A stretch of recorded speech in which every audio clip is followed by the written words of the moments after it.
Ata Yahweh Eloheinu Melech haolam B'Shem Yeshua HaMashiach Veruach HaKodesh Le'olam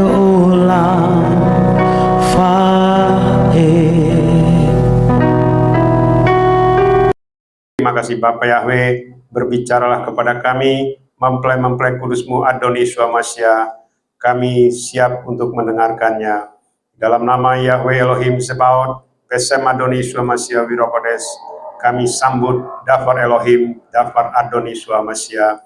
Haleluya, amin. Ya, silakan duduk, mempelai-mempelai Adoni Yeshua Mashiach. Shabbat Shalom buat kita semua, mempelai-mempelai yang hadir secara offline maupun juga secara online. Ya, kita mengucap syukur ya, karena kita selalu diberi kesehatan dan senantiasa diberkati dengan berkat-berkat Bapa Yahweh dari Samaim, ya, sampai kedatangannya kelak menjemput kita mempelai kudus Adoni Yeshua Mashiach. Sebelum kita masuk ke Dafar Elohim, saya akan menjelaskan mengenai visi misi dan hierarki Samaim serta latar belakang historikal daripada berdirinya YYRH Ministry. Kita punya visi yaitu masuk ke Samaim, ya. Visi kita masuk ke Samaim, tidak mengalami kematian, ya. Itu yang namanya rapture, ya. Artinya kita dijemput masuk ke Samaim, ya. Dijemput khusus oleh Adon Yeshua HaMashiach. Jadi bukan kita dijemput oleh malaikat atau dijemput oleh kereta berkuda atau angin badai, tetapi kita dijemput oleh Adon Yeshua HaMashiach sebagaimana firman-Nya di Yohanes 14 ayat 1 sampai 6 maupun juga di Yohanes 6 ya, mulai dari ayat 41 sampai 58, di mana kita ini adalah mempelai kudusnya Adoni Yeshua Mashiach yang sudah disiapkan tempatnya, ya, yaitu Yerusalem baru, kota kudus, ya. Jadi Adoni Yeshua Mashiach itu nanti akan datang. Dia akan menunggu di awan-awan bersama dengan orang-orang kudusnya dan juga bersama dengan para malaikatnya, khusus untuk menjemput mempelai-mempelai kudusnya. Pelayanan kita, kantor pusatnya ada di Samaim, di surga, Yerusalem baru, ya. Ini yang selalu saya sampaikan, kantor pusat kita itu di Samaim, bukan di bumi ini, ya. Di bumi ini kita hanya sementara. Lalu kita memiliki Gembala Agung Sinode Pusat, yaitu YYRH Ehad, ya, Yahweh Yeshua HaMashiach Ruach HaKodesh Ehad, satu adanya. Dan kita ini adalah mempelai-mempelai kudusnya, ya. Artinya YYRH Ehad inilah yang sudah menetapkan kita sebagai mempelai kudusnya sebelum permulaan dunia, ya. Ini yang sering saya sampaikan berkali-kali, kita ini dipilih bukan karena perbuatan kita, ya.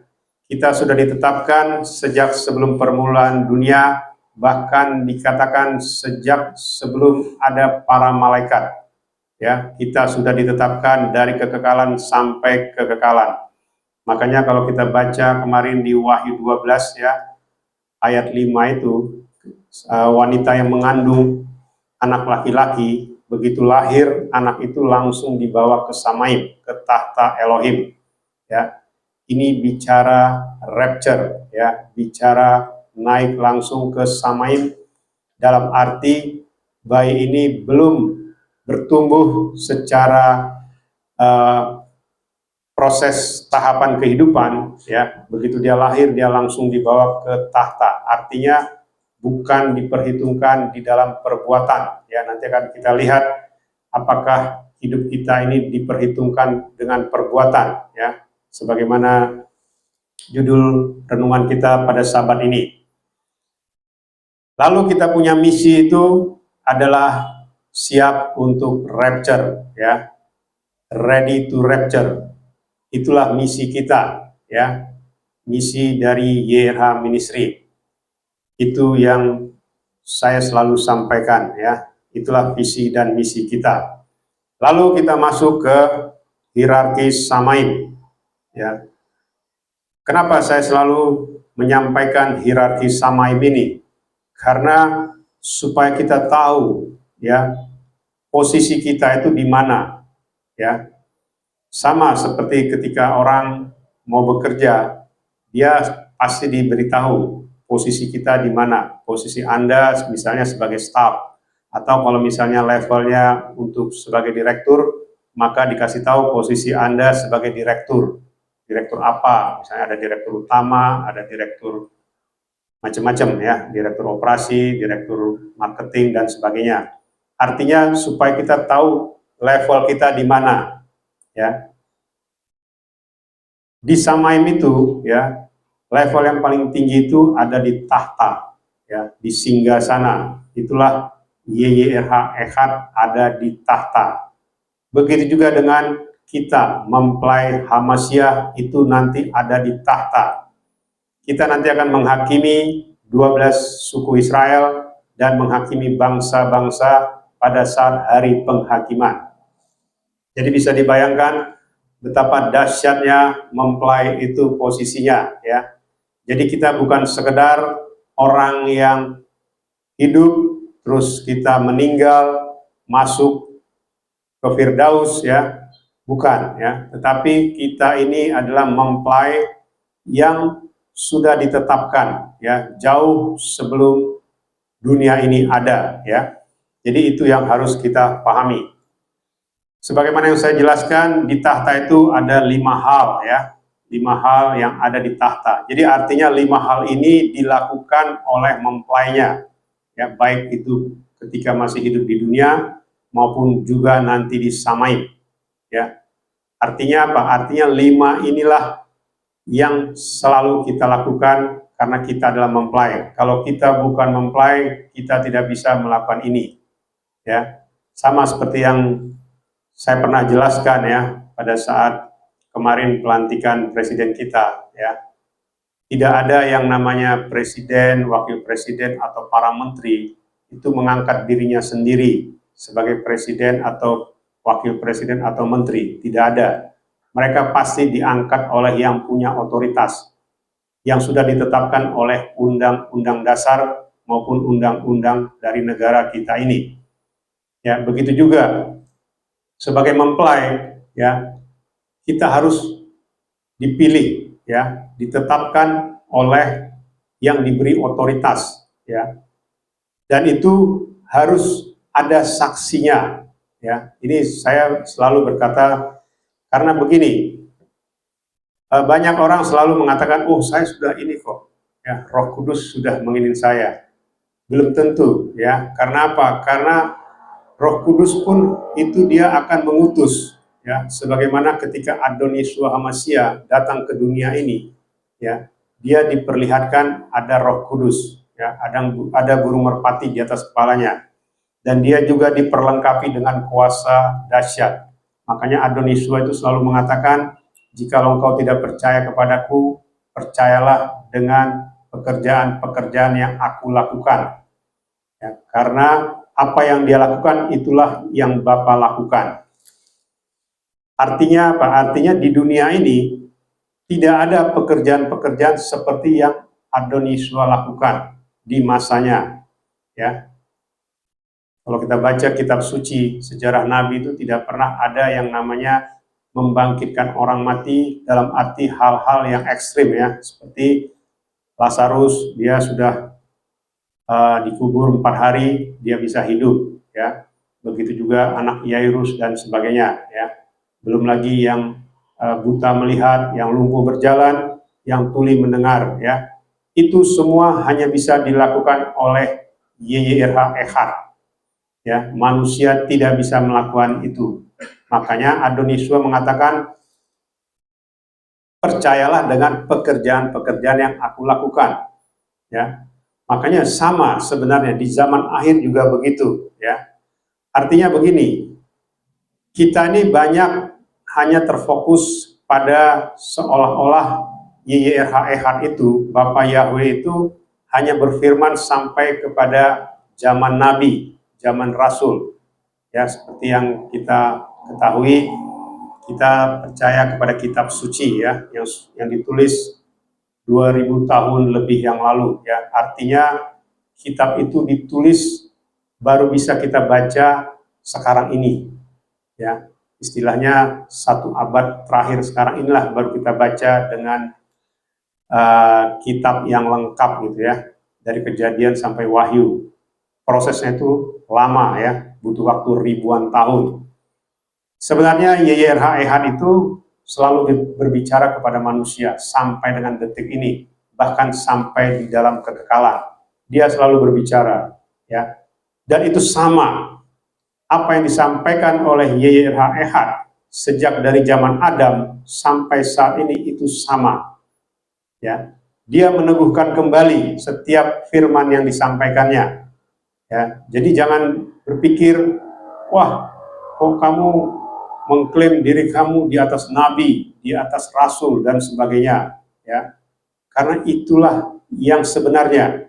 Ya, kenapa saya selalu mengatakan kenapa kita di atas nabi dan rasul, ya. Di atas raja-raja dan di atas orang benar. Itu ada firman-Nya.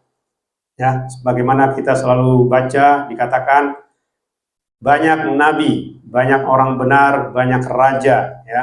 Ingin melihat apa yang kita lihat dan ingin mendengar apa yang kita dengar, tetapi mereka tidak bisa melihat dan tidak bisa mendengar, sekalipun mereka memiliki mata dan memiliki telinga. Ya, mereka tidak bisa melihat dan mendengar. Artinya apa? Itulah posisi kita. Apalagi di zaman Nabi, ya, belum ada Adonis Yeshua. Ya, jadi jangan kita mengklaim, wah, kita itu mempelai, ya, mempelai, tetapi kita tidak pernah melakukan dafar Adonis Yeshua Hamashiach, ya, itu tidak mungkin, ya, karena harus digenapi dulu, ya, baru itu bisa dilakukan, ya. Oke, di tahta itu ada 5, ya, sebagaimana yang selalu saya jelaskan, itu ada istilahnya metrai, ya. Metrai itu bicara baptisan kudus, ya, pengudusan, ya. Itu yang kita lakukan saat ini adalah pentahiran, ya, sebagaimana yang saya selalu sampaikan. Kenapa harus melakukan baptisan pentahiran? Karena inilah yang diperlihatkan kepada saya, ya. Artinya ketika saya melakukan pentahiran, ya, berkali-kali saya melakukan pentahiran, itu disitulah diperlihatkan ada malaikat, diperlihatkan ada jubah berkilau-kilau yang saya pakai, dan juga diperlihatkan ada Roh Kudus di atas kepala saya. Dan itu disaksikan oleh orang banyak, ya, dalam bentuk foto, ya. Bahkan waktu itu juga mereka mengatakan, wah, Pak Pendeta ini dipilih oleh Tuhan, kata mereka. Cuma kita nggak mengerti dulu apa arti dipilih, karena kita juga selalu mengatakan kepada orang, wah, kamu dipilih, kamu ditetapkan, dan sebagainya. Cuma kita tidak mengerti apa arti dipilih. Ya, itu kejadiannya tahun 2008, 16 tahun yang lalu. Baru diingatkan kemarin 10 Agustus 2024, ya, bahwasanya apa yang saya lakukan Adonis Yeshua Hamashiach berkenan, ya. Makanya saya selalu dikonfirmasi, ya, mengenai baptisan kita, ya, pentahiran. Kenapa harus 7 kali? Itu 7 bicara angka sempurna, ya. 7 kali ditenggelamkan artinya dosa kita dikubur dalam-dalam. 7 kali dibangkitkan artinya kita itu diberi mahkota. Itu artinya 7, ya. Jadi itu bilangan sempurna 7. Itulah maksud dari Adonis Yeshua mengatakan aku berkenan dengan apa yang engkau lakukan. Ya, karena yang diperlihatkan cuma pada saat pentahiran. Ketika saya membaptis orang, tidak diperlihatkan ada malaikat, ada burung merpati atau Roh Kudus, atau ada jubah berkilau-kilau yang saya pakai. Ya, tidak ada. Pada saat baptisan biasa, hanya pentahiran diperlihatkan. Dan itu baru dibukakan sekarang, 16 tahun kemudian. Ya, itu sesuatu yang menurut saya waktu yang cukup lama. Ya, makanya saya selalu mengatakan kalau ada ya gembala Anda atau pimpinan rohani Anda yang pernah disaksikan ada burung merpati di atas kepalanya, ya sebagaimana kita baca di Yohanes 1 ayat 32 ke 33, Yohanes Pembaptis mengatakan yang ada burung merpati di atas kepalanya, dialah yang membaptis dengan Roh Kudus. Pada saat itu, itulah Adon Yesua pada saat dia ada di dunia ini. Dan di zaman akhir ini adalah siapapun yang diberi Roh Kudus di atas kepalanya, itulah yang punya kuasa untuk membaptis dengan Roh Kudus. Ya, makanya saya selalu mengatakan, uji saya, ya, tanya Bapak Yahweh, tanya Adon Yesua Masya, benar nggak Henry itu diutus? Ya, saya selalu mengatakan seperti itu. Karena apa? Seperti saya sampaikan, kehidupan kekal dan kematian kekal itu beda-beda tipis. Ya, artinya kalau engkau salah sedikit maka kematian kekallah selama-lamanya. Ya, kalau engkau benar pasti engkau akan dibenarkan. Ya, jadi jangan main-main ya dengan yang namanya penyingkapan. Ya, saya sampaikan jangan main-main dengan yang namanya penyingkapan. Ya, seperti yang juga saya sampaikan, kalau ada orang yang mengatakan saya gembala palsu, berarti Anda itu menghina YYRHEH. Karena gembala agung kita, gembala pusat kita itu adalah YYRHEH, bukan saya. Ya, saya hanya disuruh, ya. Saya hanya diperintahkan, ya. Makanya ujilah setiap roh, ya. Saya sudah sampaikan renungan mengenai menguji setiap roh. Artinya begini, ketika kita mengklaim YYRHEH itu tidak pernah berfirman, ya, dia hanya sampai berfirman pada saat zaman nabi-nabi saja, itu menunjukkan engkau tidak percaya kepada YYRHEH. Engkau tidak percaya kepada yang namanya, taruhlah disebut Tuhan, ya, God, ya, Elohim, ya. Artinya gini, artinya kalau kita sudah mengklaim God itu, Tuhan itu, Elohim itu hanya berbicara sampai di zaman Nabi, berarti engkau tidak mengakui dia yang maha kuasa, tidak mengakui dia itu pemilik kehidupan. Karena yang namanya roh, ya Roh Kudus, Ruach HaKodes, dia hidup, ya roh itu hidup. Dan kalau dia hidup, dia pasti selalu berbicara, menyampaikan apa isi hatinya. Itulah roh, ya seperti kita. Sepanjang kita hidup, kita selalu berbicara. Tidak ada manusia, misalnya umurnya sekian puluh tahun, taruhlah misalnya 100 tahun umur manusia ini. Nggak mungkin dia 50 tahun diam. Dia hanya berbicara 50 tahun, kecuali dia bisu, ya. Kalau dia bisu berarti dia bukan manusia yang sempurna, ya. Tetapi karena dia manusia yang sempurna, dia akan berbicara terus selama hidupnya 100 tahun. Begitu juga YYRHEH. Di dalam kekekalan dia selalu berbicara kepada manusia. Sejak dari sebelum Adam, ya, bahkan di Samaim sampai dengan sekarang, dia selalu berbicara. Makanya saya sampaikan kemarin, dia selalu berbicara, ya, kepada saya. Ya, seminggu bisa 3 kali, ya. Kadang-kadang cuma 1 kali 1 minggu. Ya, artinya apa? Itulah yang namanya Yahweh yang hidup, ya. Jadi bukan dia tidak berbicara, tidak. Kalau kita klaim dia tidak berbicara, dia hanya berbicara zaman Abraham saja, zaman Mose, itu berarti kita tidak mengakui eksistensi dia. Itu sama sebenarnya dengan menghujat Roh Kudus. Ya, hati-hati, ya. Makanya saya selalu mengatakan hati-hati di dalam membicarakan atau menyampaikan, mengungkapkan sesuatu yang tidak sesuai, ya, dengan karakter dari YYRHEH itu.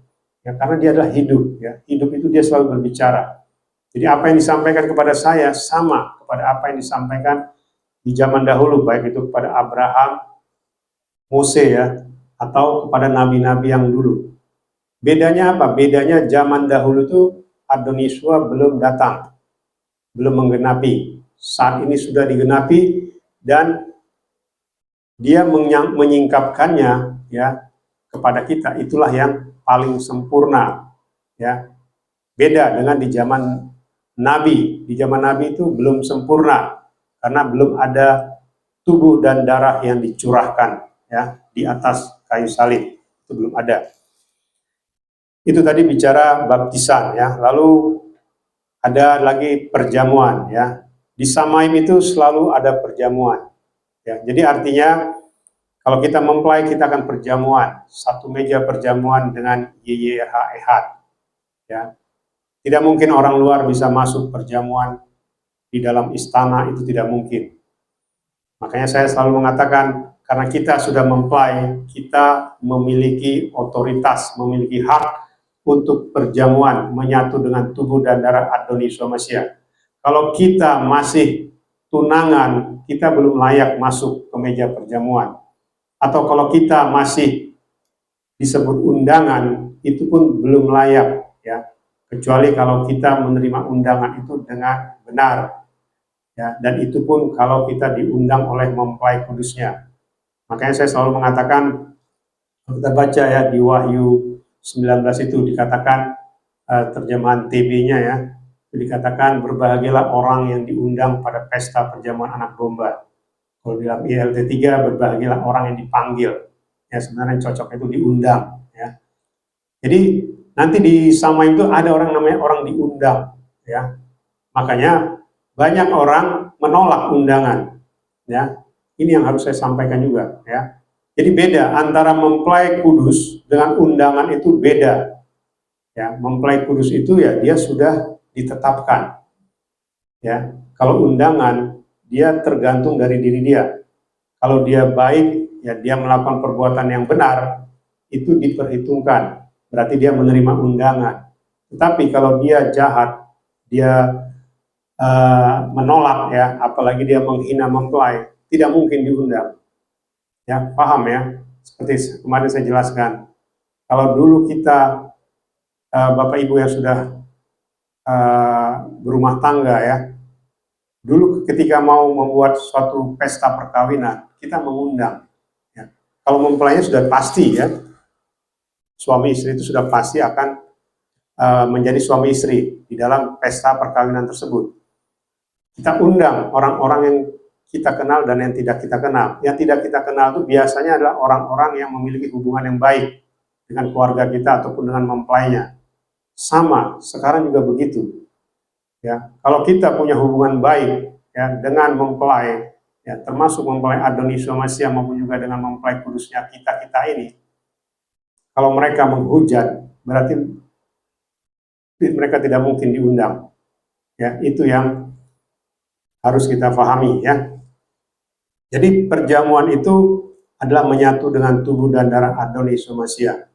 Dan kalau kita sudah mempelai, kita punya otoritas untuk menyatu dengan tubuh dan darah Adoni Yeshua Mashiach. Kalau belum mempelai, kita belum layak untuk menyatu dengan tubuh dan darah Adoni Yeshua Mashiach.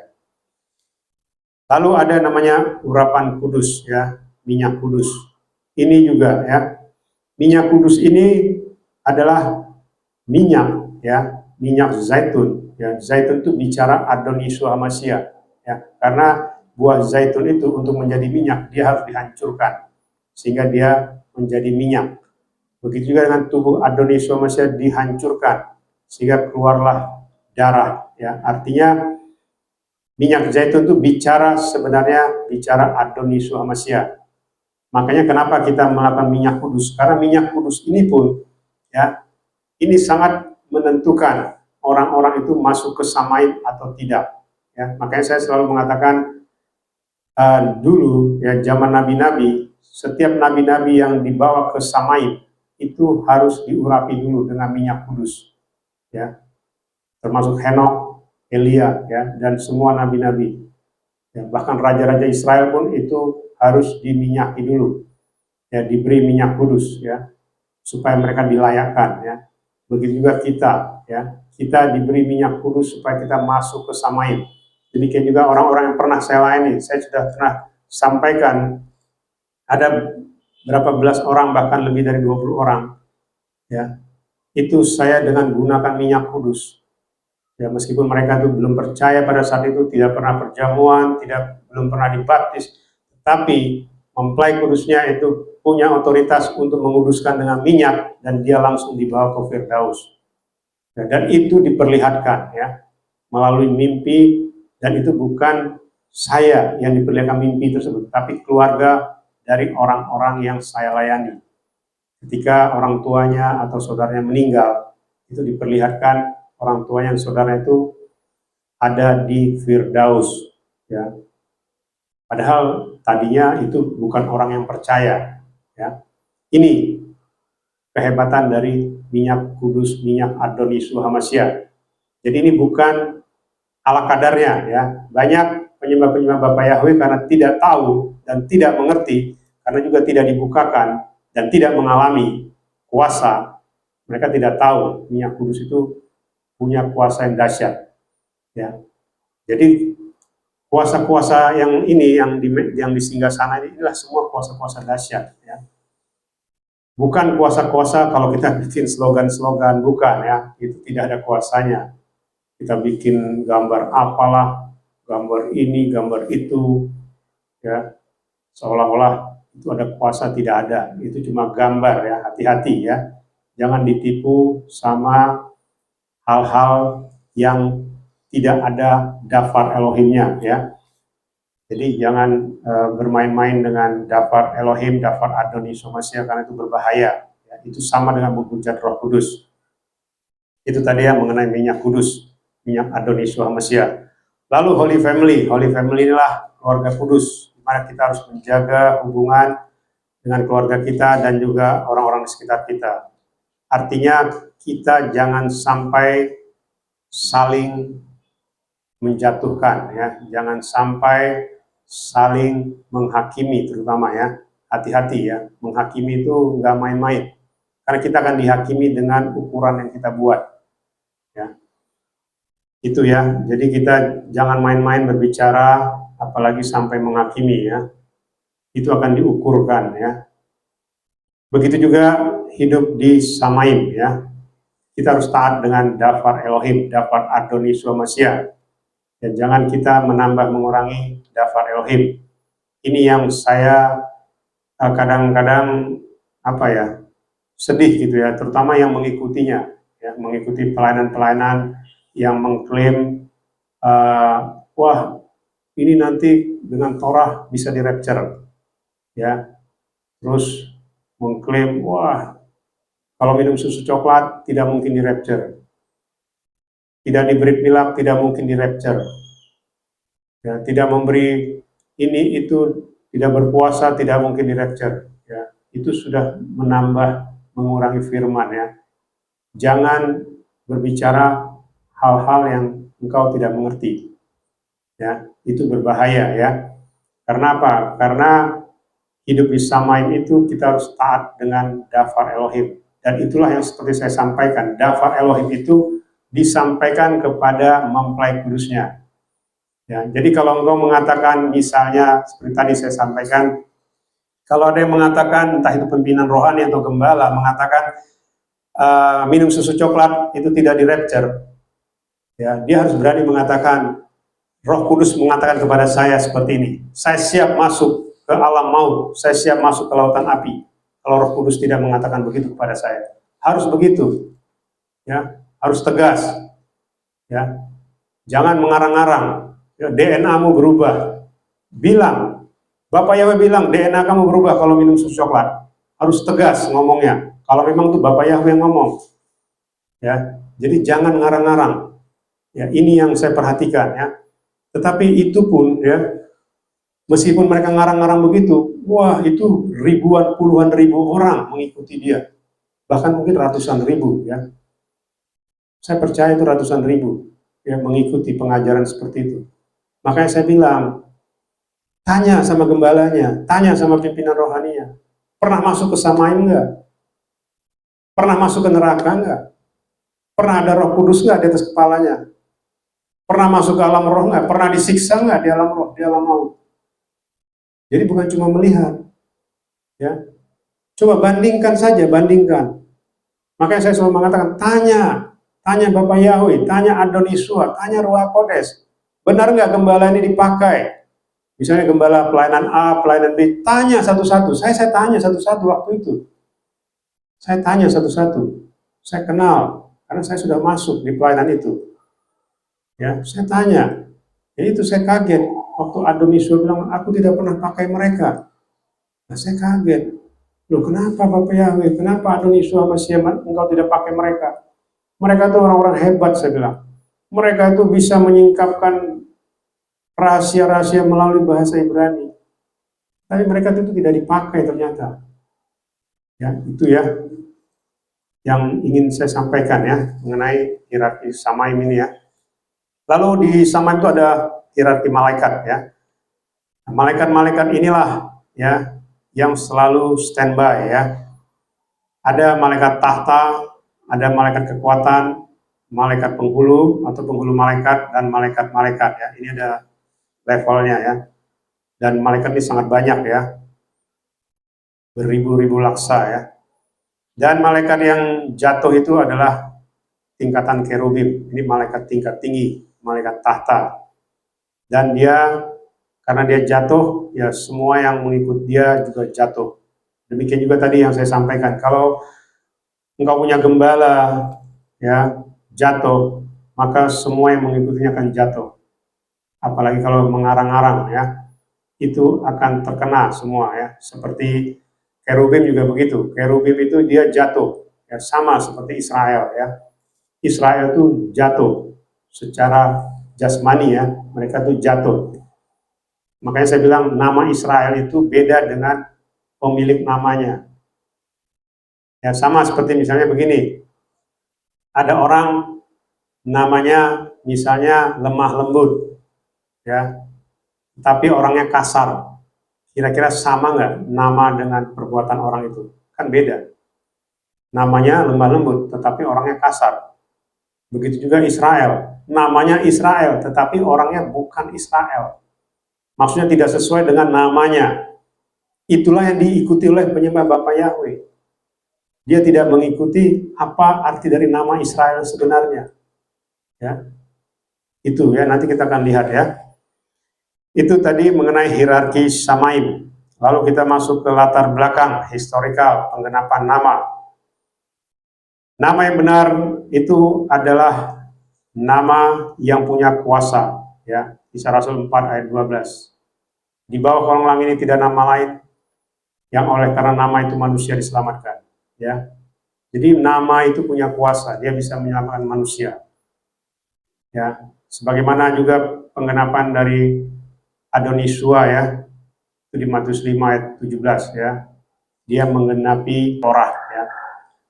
Nama yang benar itu adalah nama yang kekal, itu cuma nama Yahweh, Yod-He-Waw-He ya. Nama Yesua yang menggenapi nama Yahweh. Nama lain itu tidak memiliki arti apa-apa ya. Karena nama Yahweh itu artinya lihat paku, lihat tangan, dan digenapi oleh nama Yesua, lihat paku, hancurkan tangan. Nama lain tidak ada artinya. Ya, saya tidak akan bicara nama lain itu artinya apa, ya karena ini sensitif ya. Saya tidak akan sampaikan ya nama lain itu artinya apa. Karena saya juga sama ya. Dulu juga seperti ini ya. Saya dulu dosen S3, S2 ya.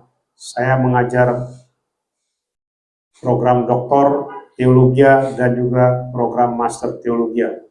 Dulu juga saya mengucapkan hal yang sama.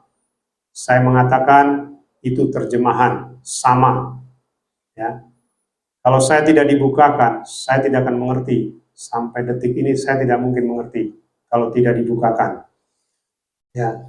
Jadi kepada engkau yang punya talenta di dalam mengajar, terutama yang memiliki gelar-gelar tinggi, master teologi atau doktor teologi, ya, engkau minta hikmat dari Samain kepada Bapa Yahweh supaya engkau dibukakan, ya, arti keselamatan tersebut, ya.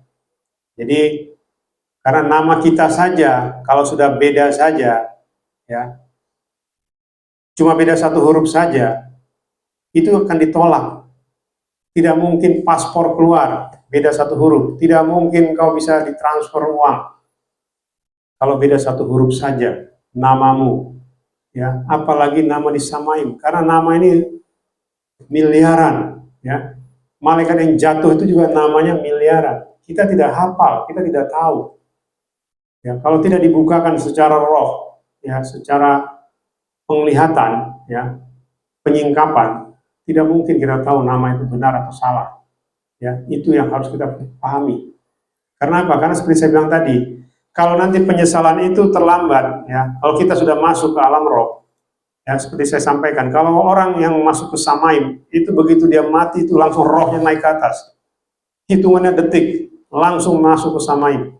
Tapi kalau orang yang rohnya masih jalan-jalan di situ, keluar dari tubuhnya, dia masih jalan-jalan di situ, itu berarti orang itu tidak diselamatkan. Ya, jangan dikira ketika roh kita keluar jalan-jalan, wah, itu ada bapak saya, itu ada ibu saya, itu ada anak saya, atau itu ada keluarga saya. Kalau dia masih bisa melihat seperti itu, berarti dia tidak diselamatkan. Ya, kalau orang sudah jalan-jalan di alam roh, itu tidak diselamatkan. Saya kasih tahu, karena saya sering masuk alam roh. Ya, beda. Kalau waktu saya masuk ke Samaim, itu langsung terbang saya ke atas. Hitungannya detik. Tapi kalau engkau masih jalan-jalan, ya, begitu roh kita keluar, waduh, ini gimana ya? Kok bapak saya di sini, ibu saya di sini? Terus kita panggil-panggil dia, atau kita panggil-panggil orang-orang yang kita lihat. Dia tidak tahu bahwasanya dia sudah mati. Kalau kita sudah mengalami seperti itu, berarti kita tidak diselamatkan. Kita akan masuk ke alam roh dan masuk ke alam maut. Dan kita akan disiksa di sana sampai menunggu hari penghakiman. Kapan itu hari penghakiman? Ya, kita menunggu setelah selesai kerajaan 1000 tahun. Berarti apa? Berarti engkau akan disiksa selama 1000 tahun. Jangankan bicara 1000 tahun. 1 detik saja engkau disiksa di alam maut. Itu sama dengan selama-lamanya. Karena apa? Karena di alam maut itu waktu tidak berjalan. 1 detik itu tidak pernah terlampaui. Ya, itu yang harus kita pahami. Saya saja masuk disiksa saja cuma hitungan menit. Itu seperti selama-lamanya. Ya, jadi jangan main-main dengan hidup. Ya, makanya saya sampaikan. Saya tadinya tidak mau. Saya bilang jangan pakai saya, Bapak Yahweh. Pakai orang lain. Kau tahu. Tapi ya itu. Ya, kalaupun saya tolak, ya saya sempat menolak juga. Ya, kalau saya tolak, pasti dikasih ke orang lain. Karena sebelum saya pun banyak yang menolak. Ya, mereka tidak mau disuruh. Ya, itulah yang harus kita pahami ya. Jadi saya tidak main-main mengenai nama ini ya. Nama ini bukan asal-asalan ya. Nama itu tidak asal-asalan. Lalu mengenai penggenapan ya, itu kita bisa uji ya. Pertama tadi diuji mengenai nama. Kedua mengenai penggenapannya. Mengenai kelahiran dan kematian. Adon Yesua itu lahir itu 15 Tisri ya. Seperti kemarin ya. Hari Raya Sukkot, Pondok Daun. Ini juga yang harus kita pahami. Nanti akan saya sampaikan nanti di daftar kita ya mengenai Torah yang digenapi maupun Torah yang tidak digenapi.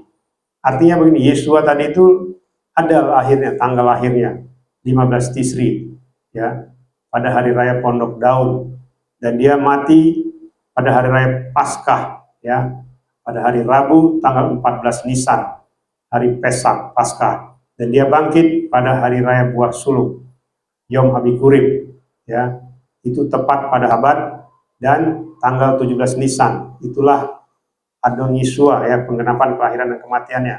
Sementara nama lain ini tidak ada, tidak jelas, tidak tahu berasal dari mana, penggenapan apa, tidak ada ya penggenapan hari-hari raya besar, 7 hari raya besar yang disampaikan di Imamat 23, ya tidak ada nama lain.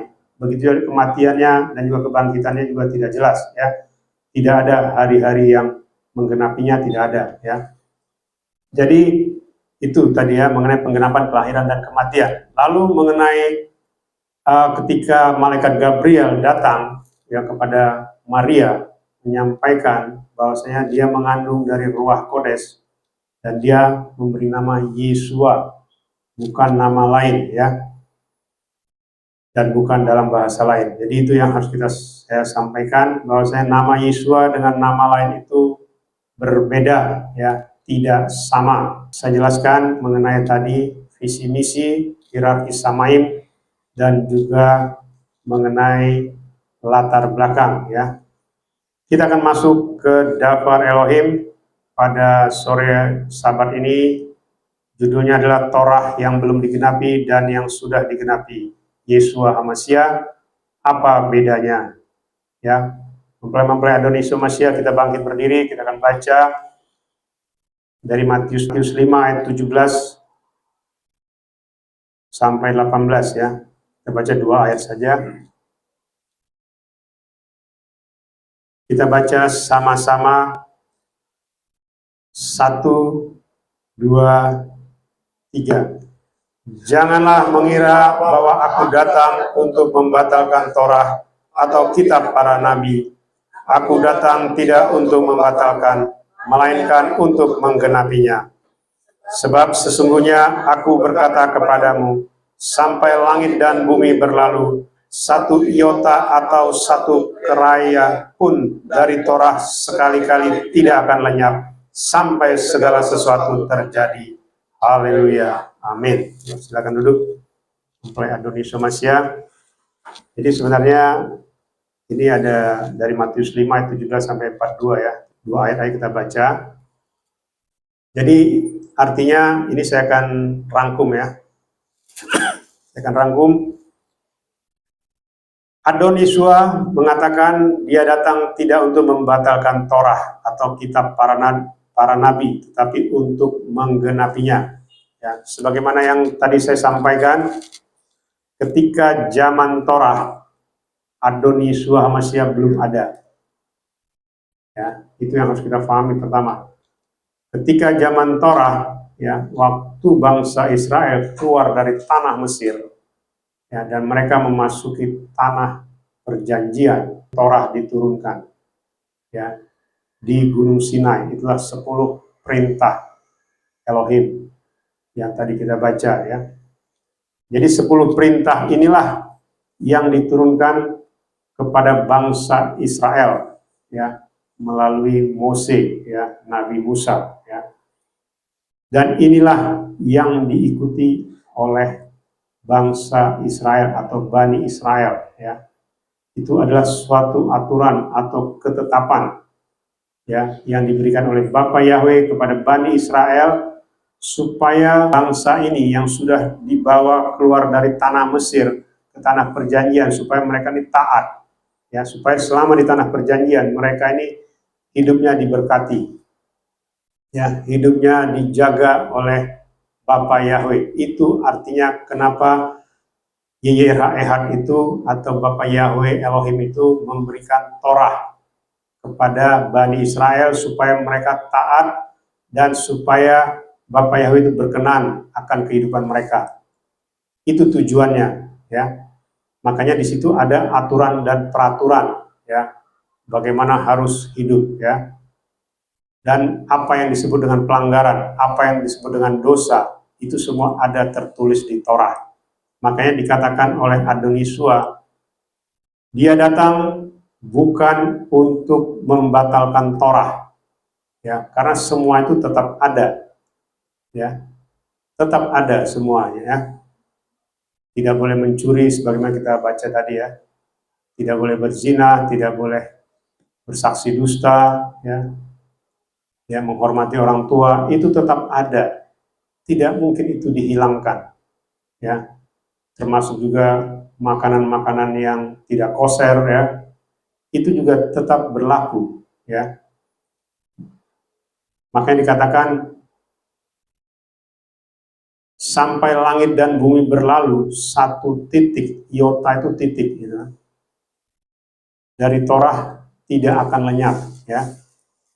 Jadi artinya apa yang ada di Torah itu tidak akan hilang. Ya. Bedanya adalah ketika Adon Yeshua datang, dia datang untuk menggenapinya. Apa yang dia genapi? Ya. Sini saya baca dulu ya. Tidak ada satu iota yang hilang dari Torah sampai segala sesuatunya terjadi. Itu tadi yang saya sampaikan ya. Yeshua mengatakan bahwa semua dosa yang tertulis dalam Torah seperti jangan membunuh, berzina, bersumpah palsu, dan sebagainya masih tetap berlaku, dan yang melakukannya juga tetap di bawah hukuman. Torah adalah suatu ketetapan yang diberikan Yahweh kepada Bani Israel, di mana semua hal-hal yang berhubungan dengan dosa atau pelanggaran yang dilakukan secara perbuatan dan ada saksinya, maka pelaku akan terkena hukuman, bahkan hukuman mati. Ya. Jadi artinya begini, Torah itu ya adalah suatu ketetapan, suatu aturan yang diberikan oleh Bapa Yahweh kepada bangsa Israel itu melalui perbuatan ya, dan itu ada, kalau ada saksi maka yang melakukan pelanggaran tersebut dia akan terkena hukuman. Maka dikatakan kalau ada 2 saksi saja itu sudah cukup untuk membuat orang tersebut dihukum mati ya, 2 saksi ya. Lalu dikatakan setiap pelanggaran dosa harus disucikan ya. Nah, zaman Torah inilah pelanggaran itu harus disucikan melalui darah binatang ya. Jadi setiap sebelum mereka melakukan ibadah ya, mereka harus menyembelih yang namanya binatang sebagai korban penghapus dosa ya. Dan ini darahnya dipercikin kepada keluarganya dan dagingnya dimakan setiap hari ya. Ini yang saya tidak mengerti sampai dengan detik ini kepada penyembah-penyembah Bapa Yahweh. Kalau mereka melakukan Torah, mereka harus menyembelih binatang dan memakan dagingnya setiap hari. Ya, kita baca coba ya, Imamat 19 ayat 5 sampai 6. Ya. Ini Torah loh ya. Imamat 19 ayat 5 sampai 6 saya baca ya. Dan apabila kamu mengorbankan korban persembahan pendamaian bagi Yahweh, inilah yang disebut dengan korban penghapus dosa ya. Pendamaian itu sama dengan penebusan. Inilah binatang, maksudnya korban binatang. Kamu harus mengorbankannya sesuai dengan yang berkenan padamu. Ya, ayat 6 dikatakan, dan itu harus dimakan pada hari pengorbananmu dan pada keesokan harinya. Jadi daging dari korban pendamaian ini, korban penghapus dosa ini harus dimakan ya pada saat itu dan juga besoknya. Dan yang tersisa hingga hari ketiga harus dibakar dengan api. Ya, artinya begini, zaman dahulu itu ya korban penghapus dosa itu ya maksudnya korban binatang tadi ya itu tidak awet ya, karena dulu belum ada yang namanya pengawet makanan. Jadi sampai 3 hari saja. Kalau hari ketiga tidak habis itu harus dibakar ya, harus dibakar sampai habis ya, karena dikatakan apabila itu tidak dimakan ya pada hari ketiga itulah kenajisan, karena itu kan akan bau ya. Jadi zaman Torah saja setiap korban pendamaian, korban penghapus dosa itu dagingnya harus dimakan, harus dihabisi. Kalau tidak habis harus dibakar dengan api. Ya, itu setiap kalau mereka mau memasuki Sabat, ya, mau beribadah. Jadi sebelum mereka beribadah, mereka harus disucikan dulu, ya, dengan darah tubuh dan darah binatang, ya, sebagai korban penghapus dosa, ya. Itu yang harus kita pahami, ya. Cuma banyak orang penyembah Bapa Yahweh, saya tidak mengerti, mereka ambilnya kenapa 1 kali 1 tahun, dan itu pun mengambilnya di hari raya roti tidak beragi, padahal arti dari roti tidak beragi itu bukan makan roti yang tidak beragi, bukan. Ya, sampai dengan detik ini saya pun bingung. Ya, artinya begini, bingung itu begini, karena saya itu disingkapkan suatu kebenaran. Ya, sementara ada orang yang mengklaim ya dia ini penyembah Bapa Yahweh, pengikut Torah, tetapi melakukan sesuatu yang bertentangan dengan Torah. Torah sendiri dikatakan setiap korban penghapus dosa itu harus disembelih ya sebelum dia melakukan ibadah pada Sabat ya. Dia harus dikuduskan dulu ya, baru dan darahnya dipercikin dan dagingnya dimakan setiap hari. Itu setiap menjelang Sabat. Begitu juga sekarang ya. Cuma sekarang ini orang Israel tidak lagi menyembelih binatang seperti dulu. Mereka itu makan roti dan minum anggur ya. Dan memang ada beberapa itu makan roti tidak beragi ya. Tetapi mereka melakukan itu setiap menjelang Sabat ya. Setiap Erev orang Israel itu memecah-mecahkan roti dan minum anggur ya setiap Erev Sabat. Karena sebelum mereka beribadah, mereka harus dikuduskan dulu. Tetapi roti dan anggur yang mereka makan dan minum itu bukan tubuh dan darah Adon Yeshua Mesya. Karena Israel sendiri tidak percaya dengan Adon Yeshua Mesya. Maka roti dan anggur itu adalah simbol dari darah dan tubuh binatang korban penghapus dosa. Ya. Ini yang saya tidak mengerti. Ya, katanya pernah ke Israel, katanya sering ke Israel, tapi tidak pernah bergaul dengan orang Yahudi. Saya tanya semua.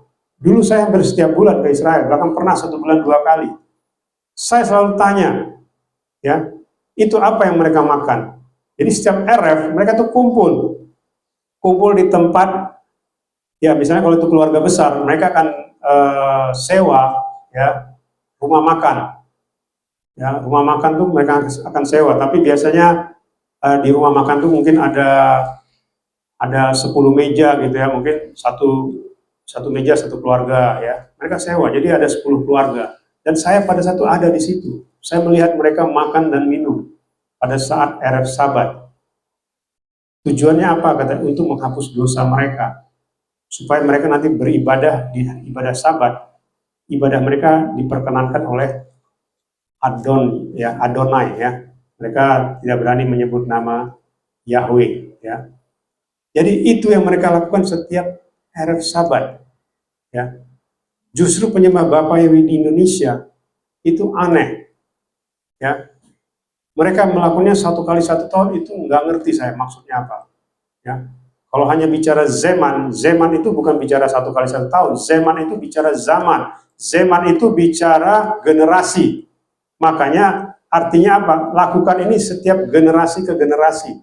Jadi kalau dia punya orang tua, dia harus menurunkannya kepada anaknya, kepada cucunya. Itu artinya menyatu dengan tubuh dan darah Adon Yeshua Mesya, kita wariskan kepada anak cucu kita. Kalau ini kita masih panjang, ya istilahnya seperti itu, kita harus ajarkan. Itu artinya, ya, supaya dosa itu dihapus, ya. Tetapi itu hanya sebatas dosa pada saat itu, ya. Pada saat minggu itu dia berdosa, ya, mereka makan roti dan minum anggur untuk menghapus dosa, supaya pada saat Sabat, pada saat ibadah Sabat, mereka tidak terkena yang namanya murka Elohim, ya. Itu yang dilakukan ya pada zaman Torah melalui binatang, dan itu dagingnya dimakan setiap hari. Ya. Itulah yang namanya korban penghapus dosa, ya. Lalu dikatakan setiap pelanggaran atau dosa, semua yang tertulis di Torah harus dilakukan oleh Bani Israel sesuai dengan yang ada, ya, yang tertulis, ya. Itu sebenarnya. Jadi kalau kita mau mencoba melakukan Torah, silahkan, ya, silahkan, ya. Engkau mau berpuasa, silahkan, ya. Puasanya Torah juga itu harus melalui persetujuan imam, ya. Tidak bisa engkau berpuasa sembarangan, nggak bisa. Nggak bisa engkau misalnya kayak yang saya perhatikan di penyembah Bapa Yahweh, menjelang Sukkot atau menjelang hari-hari besar, ya, mereka berpuasa dari jam sekian sampai jam sekian, ya.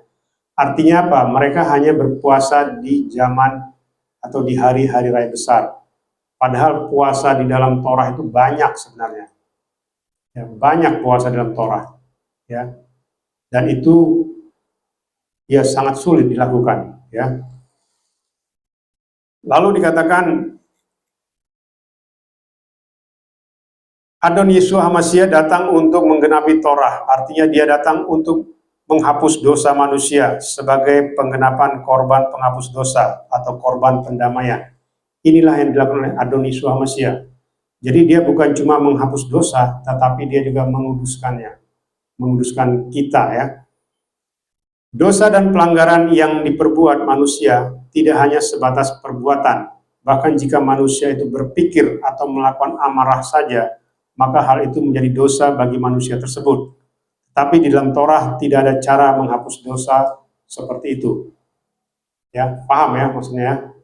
Jadi begini, kalau dalam Torah, kalau misalnya saya mencuri, itu ketahuan mencuri. Ada saksi melihat, wah Pak dia mencuri. Ya. Tetapi, kalau misalnya ada orang begini, dia mau mencuri nih, wah saya mau mengambil itu duit. Dia sudah punya niat saja mau mengambil. Ya. Terus tiba-tiba memang dia bisa mencuri, tetapi tidak ada yang melihat. Paham ya maksudnya? Kita mau mencuri tapi tidak ada yang melihat, tapi hati kita sebelum kita mencuri, hati kita sudah berpikir, wah saya mau ngambil itu uang. Ya. Dia berpikir bagaimana cara uang itu diambil, supaya jangan ketahuan, supaya tidak ada saksi. Akhirnya mungkin hilanglah uang itu, tapi tidak ada yang melihat. Tapi mungkin orang yang kehilangan tuh, dia akan panik kan, begitu dia lihat, wah uang saya nggak ada, siapa yang ngambil? Tidak ada yang melihat sama sekali. Artinya secara Torah itu tidak bisa dihukum. Tetapi Adon Yeshua bilang, di dalam hatimu saja engkau sudah mereka-reka perbuatan jahat, ya, maka engkau sudah melakukan dosa. Apalagi sudah mengambilnya meskipun tidak ketahuan. Paham ya? Jadi itu, seperti itu. Ya, jadi tidak mungkin Torah itu bisa menghukum orang seperti itu. Ya. Inilah yang digenapi oleh Adon Yeshua, hal-hal yang tersembunyi. Ya. Supaya apa? Karena Bapa Yahweh, YYRH itu tahu. Ya, apa yang kita lakukan di tempat tersembunyi, dia tahu, dia maha tahu. Ya. Dan Torah tidak bisa menghapus itu. Ya. Seperti yang ya isu-isu yang kemarin itu kan, dikatakan dia berzina. Ya mungkin tidak ada yang tahu, tetapi isunya melebar kemana-mana. Torah tidak bisa menghukum itu, karena tidak ada saksi yang melihat. Walaupun cuma ada saksi cuma satu, itu tidak berlaku secara Torah. Harus dua. Ya. Tetapi di dalam zaman akhir, itu Ruach HaKodes melihat, mengetahui, dan itu sudah didakwa oleh yang namanya Satan. Satan sudah mencatat itu. Kalau tidak dihapus dengan tubuh dan darah Adon Yeshua HaMashiach, itu tetap tercatat di alam maut. Paham ya maksudnya? Makanya saya pernah mengatakan, di dalam iman kita tidak ada yang namanya dosa kecil, dosa besar. Semuanya sama. Ya, karena apa? Karena kalau dosa itu tidak dihapus, maka dosa itu menjadi penghambat, menjadi batu sandungan untuk masuk ke Samaim. Ya, itu yang harus kita pahami. Ya, jadi itulah makanya Torah itu tidak bisa menghapus dosa versi begitu. Makanya harus melalui tubuh dan darah Adon Yeshua HaMashiach. Tidak bisa kita hanya mengatakan, kita berdoa misalnya kan, Bapak Yahweh ampuni saya tadi mencuri. Ya, cuma seperti itu saja. Tidak. Ya, karena zaman Torah saja harus ada korban penghapus dosa yang harus dicurahkan, yang harus dimakan dagingnya. Ya, begitu juga di zaman akhir harus ada ya korban penghapus dosa, yaitu tubuh dan darah Adon Yeshua HaMashiach dan minyak kudusnya. Itulah yang bisa menguduskan kita, tidak ada yang lain. Jadi kalau kita tidak pernah ya melakukan itu, dan juga khususnya ya kalau kita tidak dilantik dulu ya, memang nama kita sudah tercatat ya, tapi harus dilantik, ya, harus diteguhkan ya, seperti tadi saya sampaikan. Kalau kita mau jadi mungkin secara de facto ya, seperti kemarin kan kayak presiden terpilih itu de facto namanya ya. De facto itu secara fakta dia itu dipilih oleh lebih dari 50% rakyat Indonesia, itu de facto. Tapi de jure-nya secara hukum itu baru dilantik kemarin sebagai presiden. Kita juga begitu. Secara de facto kita itu mempelai, sudah ditetapkan, tetapi de jure-nya itu harus dilantik oleh mempelai yang ada Roh Kudusnya, ya, yang ada merpatinya. Makanya tanya, kamu punya gembala, Bapak atau Ibu pernah nggak diperlihatkan ada bulu merpati, siapapun itu, kesaksian dari manapun itu, di atas kepala? Kalau ada, silahkan. Engkau punya otoritas untuk melantik mempelai kudus. Tapi kalau engkau tidak punya otoritas apapun, ya, melantik mempelai kudus atau membaptis dengan Roh Kudus, ya. Karena membaptis Roh Kudus itu cuma satu selamanya. Ya, makanya kalau kita sudah dibaptis dengan Roh Kudus, jangan sampai kita menghujat Roh Kudus lagi. Karena itu sudah tidak ada pengampunan. Kalau membaptis dengan air, mau 1000 kali juga tidak apa-apa. Karena orang tidak bisa melihat membaptis dengan Roh Kudus. Hanya yang ada tanda Roh Kudus, yang ada tanda burung merpati di atas kepala manusia tersebut, itulah yang bisa membaptis dengan Roh Kudus. Ya, makanya saya selalu mengatakan, saya hanya memberitahu itu tanda yang diberikan kepada saya. Ya, kalau saya bohong, saya siap dilempar ke lautan api. Ya, dengan apa yang saya dengar, apa yang saya saksikan. Ya, jadi ini tidak main-main ya. Jadi inilah yang tidak bisa dihapus oleh Torah. Ya, niat-niat tadi tidak bisa dihapus oleh Torah, niat-niat jahat. Lalu dikatakan Adoni Yeshua Mashiach sebagai penyempurna dari segala korban penghapus dosa, juga menguduskan manusia yang berdosa tersebut. Sebagai contoh, Torah tidak bisa menghukum pikiran dan hati manusia karena tidak bisa diukur, serta tidak ada saksi siapapun yang dapat mengetahui pikiran dan hati manusia yang berdosa. Ini tadi yang saya sampaikan ya. Jadi Torah itu tidak bisa ya mengukur hati dan pikiran kita. Dia punya niat apapun kita tidak bisa. Ya.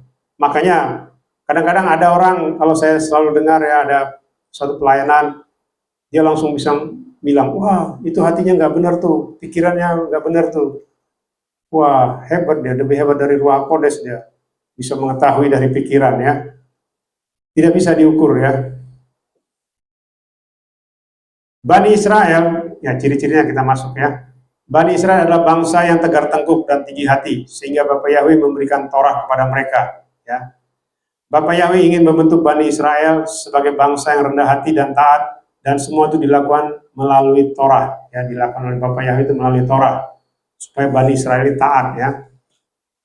Tetapi Bani Israel tetap saja tegar tengkuk dan melawan Yahweh, terutama melalui nabi-nabinya, seperti Mose ketika membawa mereka keluar dari tanah Mesir. Ya, jadi bangsa Israel ini selalu bersungut-sungut ya. Ketika Mose bawa mereka keluar dari tanah Mesir, ketika di padang gurun, mereka tuh memarah-marahi Mose. Ngapain kau bawa kami keluar dari tanah Mesir? Kan enak kami di sana, lebih bagus kami mati di tanah Mesir daripada mati di padang gurun. Ya, karena mereka berpikir kalau orang mati itu ya bisa enak tidur gitu, enggak. Kalau kita sudah mati, kita nggak tahu lagi tubuh kita ini mau diapain pun sebenarnya nggak tahu kita. Ya, mau kita itu kayak yang pesawat pecah, pesawat meledak di udara misalnya, ya udah hancur tubuh itu berkeping-keping. Ya, kita nggak tahu tubuh itu di mana, tapi roh kita tetap hidup. Ya, itu yang banyak orang-orang ini tidak mengerti ya, termasuk orang Israel pada zaman itu. Mereka lebih ingin mati di tanah Mesir dalam kondisi enak daripada mati di padang gurun. Bani Israel tetap tidak mematuhi sehingga banyak yang mati, terkena hukuman Yahweh sebagaimana firman-Nya. Jika mereka tidak taat, maka setiap yang berdosa akan dilenyapkan dari tengah-tengah bangsa atau Bani Israel itu. Lalu setiap penghapusan pelanggaran dosa harus mencurahkan darah dan tubuh binatang. Ya, inilah yang tertulis di dalam Torah. Ketika Torah diturunkan, ya pada saat Shavuot, Adon Yeshua HaMashiach itu belum datang, belum ada ya. Ketika Adon Yeshua HaMashiach datang dan mengatakan bahwa dia datang untuk menggenapi Torah, bukan untuk membatalkan, bangsa Israel tidak percaya dengan apa yang Adon Yeshua sampaikan. Ya. Jadi Israel itu tetap tidak percaya sampai dengan detik ini ya. Ada yang percaya, ya itulah yang disebut mesianik. Tetapi itu pun mesianik itu pun mereka hanya sebatas percaya tetapi tidak melakukan dafar Adon Yeshua HaMashiach. Bahkan juga mereka tidak berani menyebut nama Bapa Yahweh. Ketika Mose diperintahkan oleh Bapa Yahweh untuk membawa bangsa atau Bani Israel keluar dari tanah Mesir, dia diberi kuasa Yahweh. Ya. Inilah ciri-ciri ya khususnya. Ya. Lalu ciri-ciri khusus berikutnya, begitu juga ketika Adon Yeshua HaMashiach datang ke bangsa Israel, dia melakukan semua pekerjaannya dengan kuasa Yahweh Elohim. Ya, itu ada di Yohanes 10 ayat 25 sampai 30 ya. Lalu perintah Torah hanya sebatas diberkati dalam kehidupan di dunia, tetapi perintah Adon Yeshua HaMashiach memberikan hidup kekal di Samaim. Ya, ini di ayat 28-nya ya. Lalu Adon Yeshua sudah menggenapi Torah dan kita sebagai umat pilihannya dan juga mempelai kudusnya harus melakukan dafar Adon Yeshua ya. Jadi harus melakukan firman Yeshua HaMashiach. Itulah bedanya antara Torah yang belum digenapi dan Torah yang sudah digenapi. Ya, kita buat kesimpulannya ya, kita buat perbandingannya ya. Beda Torah yang belum dan yang sudah digenapi. Ya. Yang pertama, yang belum digenapi, ya mereka atau orang Israel tidak mengakui Yeshua menggenapi Torah. Ya, tetapi Torah yang sudah digenapi pada saat ini ya, kita mengakui Adon Yeshua HaMashiach itu menggenapi Torah. Ya, nanti kita akan lihat kenapa dikatakan tidak mengakui. Pertama, yang kedua, masih mengandalkan perbuatan menurut perintah Torah. Sedangkan kita mengandalkan firman Adon Yeshua HaMashiach yang hidup, ya, firman yang hidup. Artinya gini, kenapa dikatakan masih mengandalkan? Ya? Seperti yang pernah saya sampaikan, ada penyembah Bapa Yahweh itu mengklaim untuk rapture itu harus brit milah. Untuk rapture harus berpuasa. Untuk rapture harus berdoa 3 kali sehari. Untuk rapture harus membantu fakir miskin dan sebagainya. Ya, artinya semua yang tertulis di Torah itu dia sebut satu-satu sebagai syarat untuk rapture. Padahal Torah itu bukan untuk rapture. Sekali lagi saya sampaikan kepada yang mendengar, Torah tidak untuk rapture. Ya, kalau engkau melakukan Torah, engkau tidak mungkin di rapture. Ya, apalagi engkau tidak bisa melakukan Torah. Itu malah menjadi batu sandungan. Jangankan di rapture, engkau mungkin juga tidak mungkin masuk Samaim. Ya, jadi itu yang orang-orang masih mengandalkan ya. Lalu dikatakan, ini merayakan 7 hari raya besar dalam Torah tanpa melibatkan Yeshua yang menggenapi. Itulah bedanya Torah yang dilakukan oleh orang-orang saat ini yang belum digenapi oleh Adon Yeshua. Ya. Lalu kita merayakan 7 hari raya besar dalam Torah dan melibatkan Yeshua yang menggenapinya. Ya, ini artinya sebagaimana yang pernah saya sampaikan ya. Contohnya begini. Ketika hari raya Pondok Daun, ya, kita tidak pernah mengucapkan selamat hari kelahiran Adon Yeshua HaMashiach yang digenapi pada saat hari raya Pondok Daun. Ya, kita tidak pernah mengucapkannya. Sebagai contoh, ya, saya dulu ada teman ya, teman dari kecil ya, dia lahirnya 17 Agustus, persis hari kemerdekaan kita.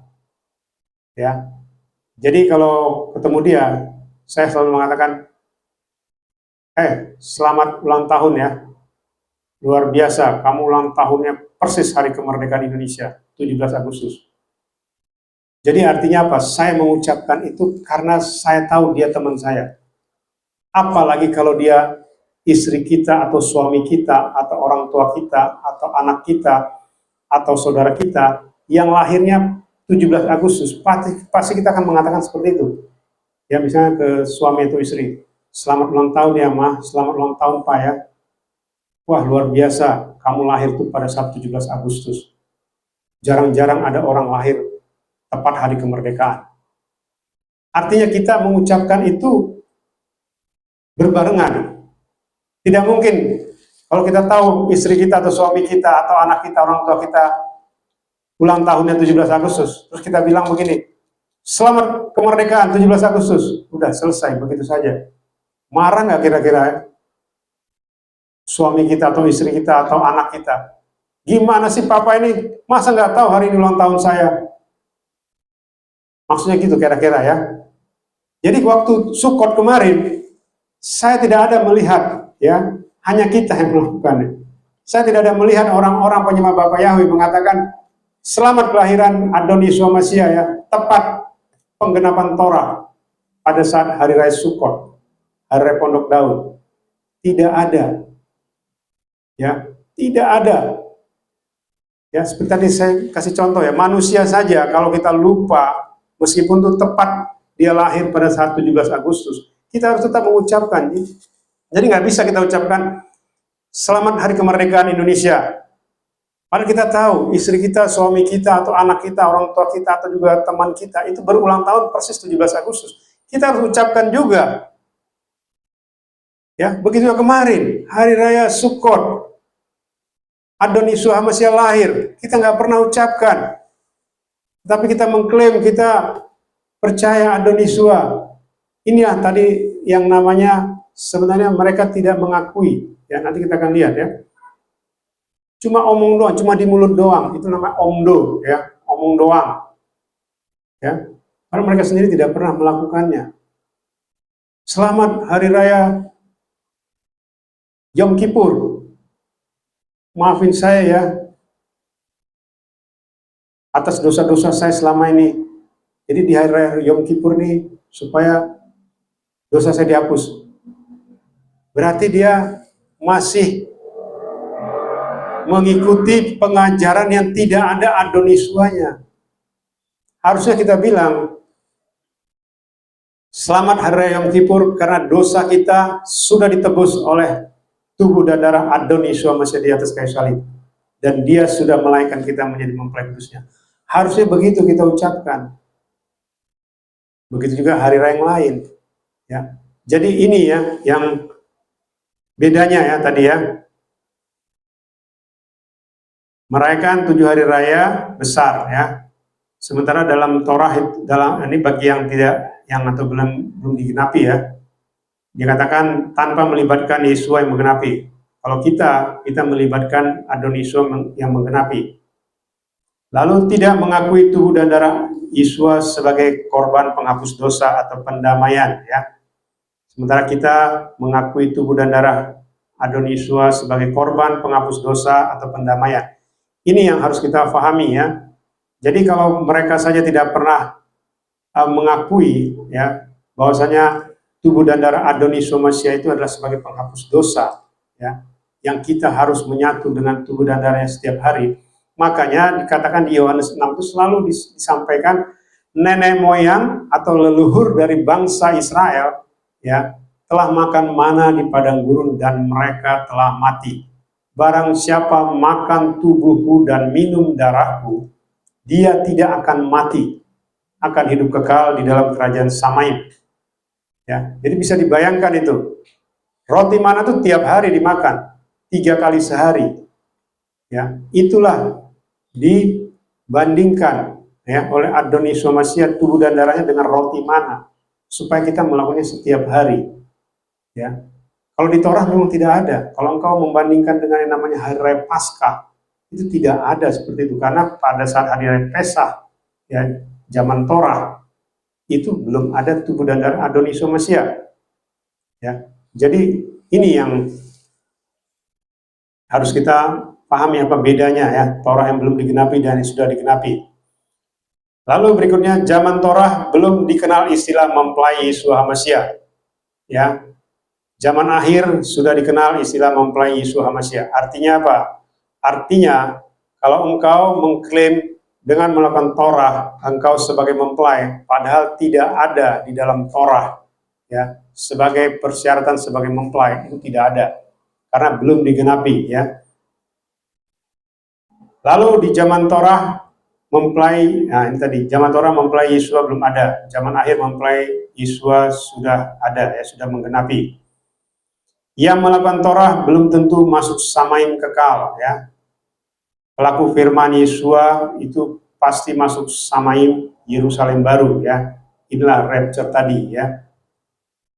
Lalu di zaman Torah belum tahu bagaimana menyatu dengan tubuh dan darah Adon Yeshua, ya, dan lain-lain, ya, juga dengan minyak kudusnya, ya. Zaman akhir sudah tahu bagaimana menyatu dengan tubuh dan darah Adon Yeshua HaMashiach. Lalu dikatakan dengan Torah masih menantikan Mesias lain, ya, sementara kita itu sudah memiliki Mesias, ya, mempelai kudus kita, yaitu Adon Yeshua HaMashiach. Tapi orang Israel sampai dengan detik ini masih menunggu Mesiasnya, ya. Makanya mereka selalu berdoa di tembok ratapan, Western Wall, ya. Karena apa? Karena mereka berdoa di situ untuk memanggil Mesiasnya supaya datang, ya. Dan itulah saat ini seperti kemarin kita bicara mengenai perang di Israel, itu akan menuju rapture, itu akan segera digenapi, ya, sesuai dengan nubuatan dari kitab Amos dan juga Yeskiel 38, ya, dan juga di Wahyu 12, ya. Jadi itu yang harus kita pahami, ya. Jadi bedanya antara Torah yang belum digenapi dan yang sudah digenapi adalah yang tadi, ya, semuanya itu bahwasanya kalau Torah yang belum digenapi, ya, mereka itu sebenarnya tidak percaya sama Yeshua HaMashiach. Mereka hanya omong doang, ya, tidak pernah melakukan daftar Adon Yeshua HaMashiach sebagai penggenap Torah. Ya, seperti juga tadi perayaan 7 hari raya itu tidak pernah sekalipun mereka mengucapkan bahwasanya Adon Yeshua sudah lahir atau Adon Yeshua sudah mati, Adon Yeshua sudah bangkit, ya, Ruach Kudus sudah turun, ya. Tidak, mereka hanya mengucapkan 7 hari raya itu sebagai hari raya mula-mula, ya. Jadi tidak ada hubungannya dengan penggenapan Adon Yeshua. Jadi itu yang namanya belum digenapi dan itu tidak mungkin di rapture. Ya, saya sampaikan tidak mungkin di rapture. Ya, mungkin kau akan mengatakan, wah, emangnya siapa kamu? Tidak apa-apa, sama seperti dulu juga begitu. Adon Yeshua juga dihina, ya. Emangnya kamu siapa? Ya, kamu lebih besar dari Bapak Abraham. Ya, umurmu saja belum 50 tahun. Engkau mengatakan sudah ada sebelum Abraham ada. Ya, dan itu dijawab Adon Yeshua. Aku sudah ada sebelum Abraham ada. Ya. Artinya apa? Hal yang sama pun saya harus sampaikan. Ya. Saya tidak, makanya saya menyampaikannya, makanya saya sampaikan, ya. Supaya apa? Supaya engkau bangun, ya. Artinya begini, kalau engkau mempelai kudusnya, maka engkau akan bangun. Orang bangun itu kan harus ditepok, ya, harus digoncang tubuhnya supaya dia bangun. Nah, mungkin kalau diteriakin doang dia tidak akan bangun, ya. Itulah artinya, ya, kenapa saya harus menyampaikan ini. Mungkin telingamu panas, ya. Wah, siapa kamu emangnya? Emangnya kamu seperti Adon Yeshua? Ya, tidak, saya bukan seperti Adon Yeshua. Bahkan satu ujung kuku pun saya tidak seperti Adon Yeshua HaMashiach. Tetapi sebagaimana yang dia katakan, kepada siapa aku akan menyingkapkannya, ya. Makanya dia bilang, percayalah kepada pekerjaan-pekerjaan yang aku lakukan, ya. Dan apa yang dilakukan oleh Adon Yeshua, sebagaimana dia firmankan juga, engkau akan melakukan pekerjaan-pekerjaan yang lebih besar daripada yang pernah aku lakukan, karena aku kembali kepada Bapa, ya. Yang mati dibangkitkan, yang buta melihat, ya, yang lumpuh berjalan, yang tuli mendengar, yang sakit disembuhkan. Itu semua sudah kita lakukan, ya, di zaman akhir ini. Dan yang ada burung merpati di atas kepalanya itu juga sudah diperlihatkan, ya. Jadi apa yang saya sampaikan itu hanya untuk mempelainya, ya, tidak untuk yang lain, karena mempelainya sangat sedikit, ya. Jadi kalau engkau adalah mempelai, maka engkau akan dibukakan. Tapi kalau engkau tidak mungkin dibukakan. Lalu kesimpulannya adalah Torah adalah suatu ketetapan yang diberikan Yahweh Elohim kepada Bani Israel supaya mereka tidak tegar tengkuk dan supaya taat dengan dafar Elohim. Tidak satu titik pun isi Torah dibatalkan, tetapi Adoni Yeshua HaMashiach menggenapinya. Zaman Torah, korban penghapus dosa atau pendamaian melalui darah dan tubuh binatang. Sedangkan di zaman akhir, Adoni Yeshua HaMashiach sudah menghapus dan menguduskan kita sebagai mempelai kudusnya melalui tubuh dan darahnya, serta dengan hal-hal yang sudah disampaikan olehnya di zaman akhir kepada mempelai kudusnya. Ya, itu di Matius 11 ayat 27, ya. Orang pilihannya atau umat pilihannya mempelai kudusnya sudah ditetapkan sejak sebelum permulaan dunia. Efesus 1 ayat 4. Mempelai kudusnya baru dinyatakan di zaman akhir, ya. Wahyu 12 ayat 5. Kita adalah mempelai kudusnya sudah ditetapkan sebelum permulaan dunia, bukan karena perbuatan baik kita, ya. Jadi itulah bedanya, ya, apa Torah yang belum digenapi dan apa Torah yang sudah digenapi oleh Adoni Yeshua HaMashiach. Jadi supaya kita mengerti, ya, karena banyak orang mengatasnamakan Torah, ya, tetapi tidak tahu apa arti penggenapan, ya, tidak tahu apa arti mempelai, ya. Seperti yang saya tadi sampaikan, di dalam Torah belum ada Adoni Yeshua dan belum digenapi oleh Adoni Yeshua. Tapi setelah zaman akhir, Torah itu sudah digenapi dan kita harus melakukan dafar Adoni Yeshua HaMashiach. Jangan sampai terlambat, masih ada waktu. Bapak Yahweh Besem Adonai Yeshua HaMashiach Wiruah Kodes memberkati dan memimpin kita sampai kita semua mempelai di rapture, masuk ke Samaim surga kekal, Yerusalem baru. Haleluya. Amin. Ya, kita bersatu dalam doa. Kami mengucap syukur Bapak Yahweh pada sahabatmu pada sore hari ini, di mana kami sudah mendengar dafar Elohim, dafar Adoni Yeshua HaMashiach, dan biarlah dafarmu Bapak Yahweh senantiasa ditabur di tanah yang subur dalam kehidupan kami, dan menjadi rema dalam kehidupan kami, berbuah-buah 30, 60, bahkan sampai 100 kali ganda. Terima kasih Bapak Yahweh, kami serahkan semua mempelai-mempelai kudus-Mu Adoni Yeshua HaMashiach yang saat ini beribadah, baik secara offline maupun secara online. Engkau yang memimpin kami, menjaga kami, sampai kesudahannya, sampai kedatangan-Mu Adoni Yeshua HaMashiach, menjemput kami semua mempelai kudus-Mu masuk dalam kerajaan Samaim sampai selama-lamanya. Terima kasih Bapak Yahweh Besem Adoni Yeshua HaMashiach Wiruah Kodes. Sebentar kami akan menyatu dengan Engkau melalui tubuh dan darah-Mu, dan juga kami akan dikuduskan dengan minyak kudus-Mu Adoni Yeshua HaMashiach. Dan biarlah kekudusan-Mu, kebenaran-Mu, kemuliaan-Mu senantiasa menguduskan kami, membenarkan kami, dan memulaikan kami menjadi mempelai kudus-Mu Adoni Yeshua HaMashiach. Sehingga nanti ketika Engkau datang Adoni Yeshua HaMashiach, Engkau datang menjemput kami mempelai kudus-Mu, terbang kawan-kawan pada saat rapture, masuk ke dalam kerajaan Samaim, pada pesta perjamuan anak domba di rumah Bapa Yahweh Elohim Sebaot sampai selama-lamanya. Terima kasih Bapa Yahweh, kami sambut tubuh dan darah-Mu dan minyak kudus-Mu Adoni Yeshua HaMashiach. Haleluya. Amin. Ya, silakan Bapa Adoni Yeshua HaMashiach.